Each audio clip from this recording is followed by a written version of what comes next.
மக்கா நகரத்தின் வரலாற்றையும் காபா கட்டப்பட்ட வரலாறு பற்றியும் இந்த வீடியோவில் காணலாம். இந்த வீடியோவை இறுதி வரை பார்க்கவும். நம்முடைய வரலாறு மக்காவில் இருந்து ஆரம்பமாகிறது. ஆதாமும் ஏவாளும் சொர்க்கத்திலிருந்து இறக்கப்பட்ட பொழுது தனித்தனியாக பிரிக்கப்பட்டிருந்தார்கள். ஹவ்வா மக்கா நகருக்கு அண்மையிலும், ஆதாம் மக்காவிலிருந்து வெகு தூரத்தில் இறக்கப்பட்டார்கள். இருவரும் ஒருவரை ஒருவர் பல இடங்களில் தேடி தேடி அடைந்தனர். ஆதாம் இறுதியாக அரேபிய தீபகற்பத்தின் வழியாக மக்கா நகரை நோக்கி சென்று கொண்டிருந்தார். மக்காவில் இருந்து சற்று தள்ளியிருந்த அரஃபா மலையில் மேலேதான் மீண்டும் முதலில் பூமியில் ஒருவரை ஒருவர் சந்தித்துக் கொள்கிறார்கள்.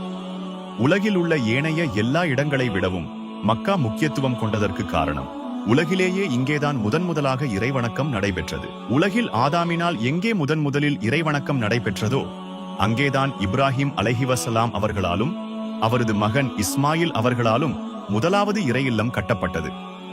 இந்த இறை இல்லத்தின் மகிமை என்னவென்றால், அல்லாஹ் சொர்க்கத்திலும் இதே அமைப்பில் மலக்குகளுக்காக ஒரு இறை இல்லத்தினை உருவாக்கியுள்ளான். அங்கு ஒவ்வொரு நாளும் 70,000 மலக்குகள் இறைவனை வழிபடுவதற்காக வந்து செல்கின்றனர். ஒரு தடவை வந்த யாவருமே இன்னொரு தடவை அவ்வில்லத்திற்கு வரமாட்டார்கள். இப்ராஹிம் அலைஹிவஸல்லம் அவர்களும் இஸ்மாயில் அலைஹிவஸல்லம் அவர்களும் இறை இல்லத்தினை கட்டி முடித்ததும் ஒரு கல்லினை பதிப்பதற்கான இடம் அக்கட்டிடத்தில் மீதம் இருந்தது. அப்போது இப்ராஹிமும் இஸ்மாயிலும் அவ்விடத்தில் பொருத்துவதற்காக பொருத்தமான ஒரு கல்லினை தேடியவாறு திரிந்தார்கள். ஆனால் அல்லாஹ் அந்த இறுதி கல்லினை சொர்க்கத்தின் இதயத்திலிருந்து இப்ராஹிமின் இறை இல்லத்திற்கு இறக்குகின்றான். மலக்குகளின் தலைவரான ஜிப்ரில் அலைஹிவஸல்லம் அவர்களினால் அக்கல் இப்ராஹிமிடம் கொடுக்கப்பட்டு இப்ராஹிமினாலேயே அந்த கல் அவ்விடத்தில் பொருத்தப்பட்டது. அக்கல் முதலாக பூமிக்கு இறக்கப்பட்ட பொழுது தூய்மையான வெள்ளை நிறத்தில் இருந்தது. ஆனால் உலகத்தில் பாவமான காரியங்கள் அதிகரிக்க அந்த கல்லினுடைய நிறம் மங்களடைந்து இறுதியில் கருமை நிறமாக மாற்றமடைந்தது. மக்காவின் மனிதர்களின் எண்ணிக்கை அதிகரிக்க இறை இல்லத்தை சூழ பல கட்டிடங்கள் உருவாகி ஓரிரை கொள்கையினை பின்பற்றும் சமூகம் மென்மேலும் வளர்ச்சி அடைய ஆரம்பிக்கின்றது. சில நூற்றாண்டுகளில் மனித சமுதாயம் எகிப்து, மெசபோமியா, நிவாண்டா போன்ற பிரதேசங்களுக்கு பரவல் அடைய ஓரிரை கொள்கை சிதை வடிந்து பல தெய்வ வணக்க வழிபாடுகள் உதயமாகிறது. மக்காவில் ஓரிரை கொள்கையினை சிதைவடியச் செய்து பல தெய்வ வணக்க வழிபாடுகளுக்கு காரணமானவன் அம்ரு இபன் லுஹை என்ற மன்னன் ஆவான். அம்ரு இபன் லுஹை மக்காவுக்கு வெளியே தனது வியாபாரத்தினை விரிவாக்குவதற்கு திட்டமிடுகின்றான். அம்ரு வடக்கினை நோக்கிச் சென்று நிவாண்டாவினை அடைகின்றான். அங்கு அவன் புதிய கட்டிடக்கலையினையும் புதிய இலக்கிய துறையினையும் பல தெய்வ வணக்க வழிபாடுகளையும் முதலாக பார்க்கின்றான்.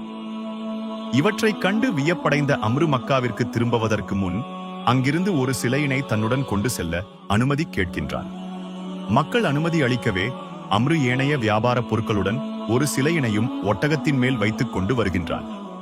பின்னர் தெற்கு நோக்கி பயணம் செய்து மீண்டும் மக்கா நகரை அடிக்கின்றான். அம்ரு மக்காவிற்கு திரும்பிய உடனே தன்னுடன் எடுத்து வந்த சிலையினை காபாவிற்குள் வைக்கின்றான். பின்னர் மக்களிடம் வணக்க வழிபாட்டிற்குரிய கடவுளாக இனி இந்த சிலைதான் இருக்கப் போகிறது என்று பிரச்சாரம் செய்கின்றான். காலம் செல்ல மக்கள் அதிகமாக சிலைகளை வணங்கத் தொடங்குகின்றார்கள்.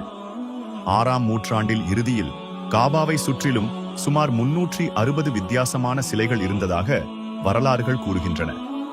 வருடங்கள் செல்ல பல தெய்வ கோட்பாடு வலுவடைய ஆரம்பித்து உலகெங்கும் பரவுகின்றது. ஓரிரை கொள்கையினை பின்பற்றிக் கொண்டிருந்த மக்கள் மிக அண்மையில் புதிய தூதர் வர இருப்பதை உணர்ந்துகின்றன. அதிகரித்த பாவங்களும் பல தெய்வ கோட்பாடுகளும் வேத நூல்களில் குறிப்புகளும் அடுத்த தூதர் அரபிய தீபகற்பத்திலிருந்து வர இருப்பதை தெரிவித்துக் கொண்டிருந்தன.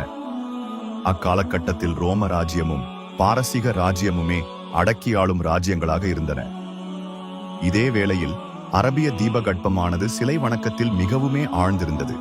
அதற்கு மத்திய அரசு என்ற எதுவுமே இல்லாது கோத்திர சட்டங்களுடன் பல துண்டுகளாக ஆளப்பட்டு வந்தது.